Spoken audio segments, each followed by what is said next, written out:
नमस्कार, मैं एपी आपका स्वागत करता हूँ आपके अपने यूट्यूब चैनल मैथ्स एपी में। हमने चैप्टर 13 में क्या-क्या पढ़ा था, इसको एक बार रिवाइज़ कर लेते हैं, जिससे कि आपको एग्ज़ाम में जो भी क्वेश्चन्स आएँगे उसको सॉल्व करने में कोई कठिनाई होगी नहीं। शुरू करते हैं पॉइंट नंबर 1 से।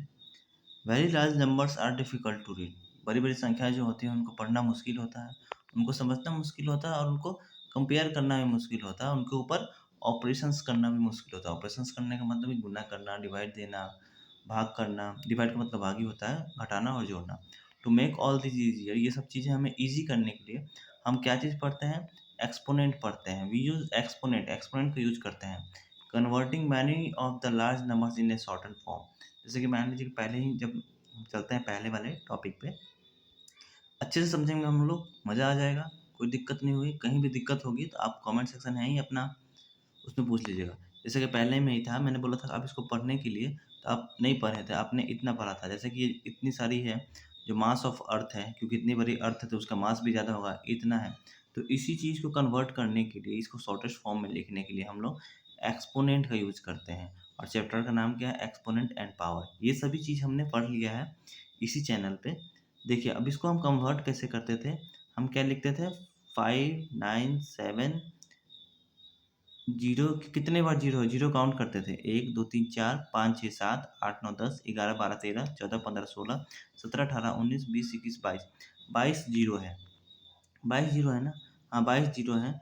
तो 5 डेसिमल 970 मैंने सिखाया था कि जस्ट पहले वाले के बाद हमें क्या करना है? डेसिमल लगा देना है। और 22 जीरो है, और 22 जीरो है तो यहाँ में जीरो का अभी कोई कंसर्न नहीं है। हमें बस डेसिमल के बाद कितने अंक हैं, मान लीजिए यहाँ हमने डेसिमल लगाया, उसके बाद कितने अंक है उतना हमें पावर लगा देना है। तो कितने अंक है? 1, 2, 3, 4, 5, 6, 7, 8, 9, 10, 11, 12, 13, 14, 15, 16, 17, 18, 19, 20, 21, 22, 23, 24। 10 की पावर 24 हो गया। तो इसको हम लोग शॉर्टेस्ट फॉर्म में लिखते थे। इसको आप पढ़ सकते हो आप, क्योंकि इतना पढ़ने में आपको डिफ़िकल्टी हो रही थी, कंपेयर करने में डिफ़िकल्टी हो रही थी, अंडरस्टैंड करने में डिफ़िकल्टी हो रही थी। तो हमने इसको एक्स्पोनेंट वाले फॉर्म में लिखा है, एक्सपोनेंशियल फॉर्म में। इसको क्या बोलते हैं? घातांकीय रूप, एक्सपोनेंशियल फॉर्म बोलते हैं। तो कैसे पढ़ेंगे? 5 डेसिमल 970 इंटू 10 की पावर 24। ठीक है? वैसे ही जितने मास ऑफ यूरेनस जो है उसका मास इतना है, इसको भी हम लोग ऐसे चेंज कर लेंगे। कैसे चेंज करेंगे? 8.68 लिखेंगे, ठीक है? और कितने हैं यहाँ पे, मान लीजिए हमने पॉइंट लगाया, उस पॉइंट के बाद कितने अंक होंगे? तो 1, 2, 3, 4, 5, 6, 7, 8, 9, 10, 11, 12, 13, 14, 15, 16, 17, 18, 19, 20, 21, 22, 23, 24, 25। 10 की पावर 25 हो जाएगा। तो जो मास है, जो द्रव्यमान है यूरेनस का, वो है 8.68 इंटू 10 की पावर 25। मतलब कि इसका देखिए, इसका ज़्यादा है, यूरेनस का जो मास है उसके, किससे? अर्थ के मास से हम ज़्यादा है।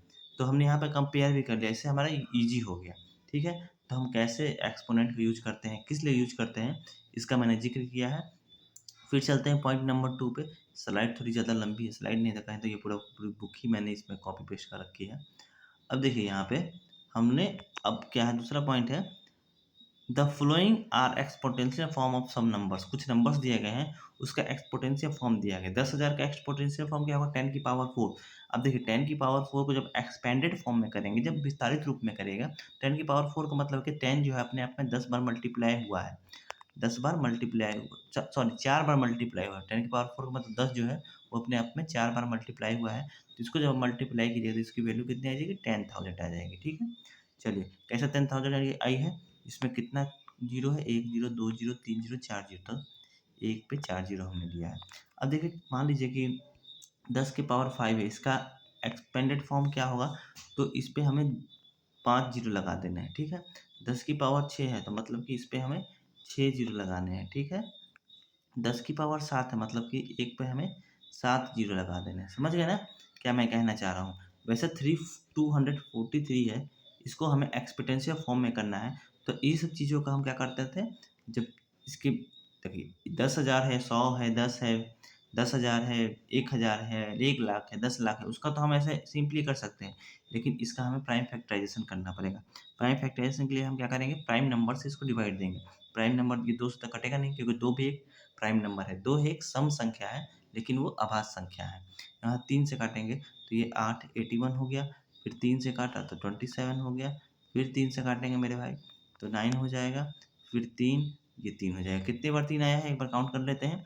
तो 1 2 3 4 5 बार आया था। 243 को एक्सपोनेंशियल फॉर्म में 3 की पावर 5 हम लिख सकते हैं, ठीक है। वही 128 को हम लोग 2 की पावर 7 के रूप में लिख सकते हैं। Here 10 3 and 2 are the basis. यहाँ पे देखिए इसका जो हमने 10,000 का एक्सपोनेंशियल फॉर्म लिखा है, जो पावर वाले फॉर्म में लिखा है, 10 इसमें क्या है, बेस है, इसमें बेस क्या है 3 है, इसमें बेस क्या है 2 है, और जो इसका पावर जो है, ये देखिए पावर एक्सपोनेंट समझ जाइए, 10 की पावर 4 है, ये पूरे ये पावर है, ठीक है। ये 10 जो हो गया ये बेस हो गया मेरे भाई, और 4 जो हो गया ये एक्सपोनेंट हो गया, मतलब घातांक हो गया, समझ गया। बेस का मतलब आधार हुआ, एक्सपोनेंट का मतलब घातांक हो गया। अब देखिए यहाँ, हाँ 10 3 एंड 2, यहाँ 10 यहाँ 3 और ये 2, ये क्या है, बेसिस है, जहाँ 4 5 और 7 ये क्या है, रिस्पेक्टिव एक्सपोनेंट है ये सब के। जैसे कि 4 10 का एक्सपोनेंट क्या होगा, 4 होगा, 3 का एक्सपोनेंट क्या है, 5 है, 2 का एक्सपोनेंट क्या है, 7 है। अब कुछ देखिए, ये जो एक्सपोनेंट है, एक्सपोनेंट बोल रहा हूँ, जो हम एक्सपोनेंशियल फॉर्म में जब हम चेंज करते हैं तो क्या करता है, कुछ वो नियम को मानता है। जैसे आप अपने मम्मी पापा की बातें मानते हैं, तो वैसे ही कुछ रूल्स जो है एक्सपोनेंशियल फॉर्म का, जो कुछ सेंट्रल रूल्स है, वो nature is exponential form of A central rules. कुछ निश्चित रूल को मानता है, कौन सा, एक्सपोनेंशियल फॉर्म। कौन कौन से रूल है, टोटल कितने रूल्स हैं, टोटल कितने हैं, 1 2 3 4 5 6 7 8 रूल्स हैं। तो 8 रूल एक एक समझेंगे और उदाहरण के द्वारा समझेंगे, क्योंकि क्वेश्चन हमारा यहीं से बनेगा मेरे भाई, ठीक है। तो एक एक रूल समझेंगे। देखिए पहला क्या है, ए की पावर एन इंटू ए की पावर एम इजक्वल टू ए की पावर एम प्लस वन। देखिए इसका कहने का मतलब कि अगर बेस सेम हो, हम एग्जाम्पल समझेंगे, अगर बेस सेम है, इसका भी बेस 2 है और इसका ये बेस लिया है, और एक्सपोनेंट मान लो 3 है और ये 2 है, और मल्टीप्लाई का साइन है, सेम हो गया, क्योंकि देखिए यहाँ भी बेस ए है, यहाँ भी बेस ए है, तो यहाँ हमने एक जगह पर 2 पुट किया है, यहाँ भी 2 पुट किया है, एम की जगह पर 3 पुट किया है, एन की जगह पे 2 पुट किया है। तो क्या है, रूल क्या है, रूल बोलता है कि आप बेस को एक बार लिखिए और दोनों एक्सपोनेंट को जोड़ दीजिए, मतलब कि 3 + 2 कर दीजिए। यहाँ पे m + n लिखा है, हमने 3 + 2 किया, तो 2 की पावर 5 हो गया। समझ गए क्या कहना चाह रहा था। पहला वाला हम लोग एग्जाम्पल की तरह समझ लिए। दूसरा देखते हैं, a की power m divided by a की पावर n। अब देखिए मल्टीप्लाई क्या होता है, डिवाइड का उल्टा होता है, तो यहाँ प्लस था तो यहाँ क्या हो जाएगा, माइनस हो जाएगा। तो इसका हो जाएगा a की पावर m माइनस n। कब होगा, जब m की वैल्यू होगी वो किससे ज़्यादा होगी, n से ज़्यादा होगी। तो एक एग्जाम्पल के द्वारा समझते हैं। मान लीजिए कि 2 की पावर 5 है डिवाइडेड बाई 2 की पावर 2, ठीक है। अब देखिए ये भी a है, ये भी a है, मतलब कि बेस दोनों का सेम है, बेस दोनों सेम होने चाहिए, ठीक है मेरे भाई। 2 हो गया, डिवाइड का साइन है तो क्या होगा, एक्सपोनेंट घट जाएंगे, तो 2 की पावर 3 हो गया, घट गया आराम से, क्योंकि m जो है ये m है, ये n है, m बड़ा है ना n से, तो यही बात है। चलिए 2 रूल हमने समझ लिया, एग्जाम्पल के द्वारा समझे हैं। तीसरा रूल क्या बोल रहा है, अगर एक्सपोनेंट का एक्सपोनेंट है, जैसे कि a की पावर m, a क्या है, बेस है, m एक्सपोनेंट है। अब इस सब का एक्सपोनेंट n है, 2 एक्सपोनेंट है इसमें, m एक्सपोनेंट है और n भी एक्सपोनेंट है, तो हम एक बार बेस लेके दोनों एक्सपोनेंट को आपस में मल्टीप्लाई कर देंगे, तो a की पावर m n हो जाएगा। एग्जाम्पल को ज़रा समझते हैं। एग्जाम्पल लेते हैं 2 की पावर 3 इंटू 2, तो हम क्या करेंगे, 2 की पावर, बेस को बेस लिख दिया, एक्सपोनेंट को मल्टीप्लाई कर दिया, 3 2 6 हो गया। समझ गए, उदाहरण के द्वारा समझ गए आप। अब देखिए, अब हमारा क्या है कि अगर एक्सपोनेंट ही सेम है, इसमें क्या है, m है, इसमें m है, तो हम क्या करेंगे, बेस को मल्टीप्लाई कर देंगे, क्योंकि मल्टीप्लाई का साइन है, बीच वाले मल्टीप्लाई का साइन है, तो बेस को मल्टीप्लाई करके हम एक्सपोनेंट को एक बार लिख देंगे। एग्जाम्पल के द्वारा समझेंगे। मान लीजिए 2 की पावर 3 है और 3 की पावर 3 है, तो हम क्या करेंगे, बेस को मल्टीप्लाई करेंगे तो 2 3 6 हो जाएगा, और एक्सपोनेंट को एक बार ऐसे लिख देंगे 3 का, क्योंकि एक्सपोनेंट दोनों में सेम है ना। तो वो रूल नंबर डी भी हम समझ गए। रूल नंबर ई में क्या है, यहाँ देखिए मल्टीप्लाई था, यहाँ डिवाइड था, तो हमें ए बी में डिवाइड दे देंगे, ए की power m divided by B की पावर n। हम क्या करेंगे, ए को बी से डिवाइड दे देंगे और m ऐसे लिख देंगे। समझ गए, एग्जाम्पल के द्वारा समझते हैं। मान लीजिए कि 4 नहीं 6 की, मान लीजिए कि 4 की पावर 3 है डिवाइडेड बाई 2 की पावर 3 है, तो हम क्या करेंगे, 4/2, दोनों बेस को हमने डिवाइड कर दिया और एक्सपोनेंट लिख दिया, तो ये करके 2 हो गया, तो 2 की पावर 3 हो जाएगा। समझ गए। चलिए क्वेश्चन नंबर ई भी आपने समझ लिया। और दूसरा चीज़ देखिए, एफ में क्या है ये याद कर लीजिएगा, किसी की पावर अगर 0 होती है तो उसकी वैल्यू 1 होती है। 1 की पावर 0 होगी उसकी भी वैल्यू 1 होगी, 10 की पावर 0 होगी उसकी भी वैल्यू 1। दुनिया में जितनी भी संख्या है ना, अगर उसका एक्सपोनेंट 0 है मेरे भाई, याद कर लो मैं बता रहा हूँ, अगर उसका एक्सपोनेंट 0 हो तो उसकी वैल्यू 1 होती है। ये कैसी होती है मैंने थ्योरी पार्ट में बता रखा है, प्रूव कर रखा है, अगर जानना है तो जाकर देख लीजिएगा आप लोग, ठीक है। हमारे ये एफ नंबर भी समझ गए। अब देखिए मान लीजिए -1 है, -1 का एक्सपोनेंट अगर इवन नंबर है, इवन नंबर का मतलब 2 हो गया, 4 हो गया, 6 हो गया, 8 हो गया, 10 हो गया, ऐसे बढ़ते जाएगा। इवन नंबर समझते हो आप? जो संख्या 2 से विभाजित हो जाए, जो संख्या 2 से कट जाए, तब उसकी जो वैल्यू आएगी, जो इसकी जो वैल्यू आएगी वो हमेशा 1 आएगी, ठीक है। -1 का अगर पावर इवन नंबर हो, जो एक्सपोनेंट अगर इवन नंबर हो तो उसकी वैल्यू 1 आएगी, और -1 अगर इसका एक्सपोनेंट अगर ऑड नंबर हो, मतलब कि 3 हो या फिर 1 हो, 3 हो, 5 हो, 7 हो, ऐसे जाएगी अनंत तक।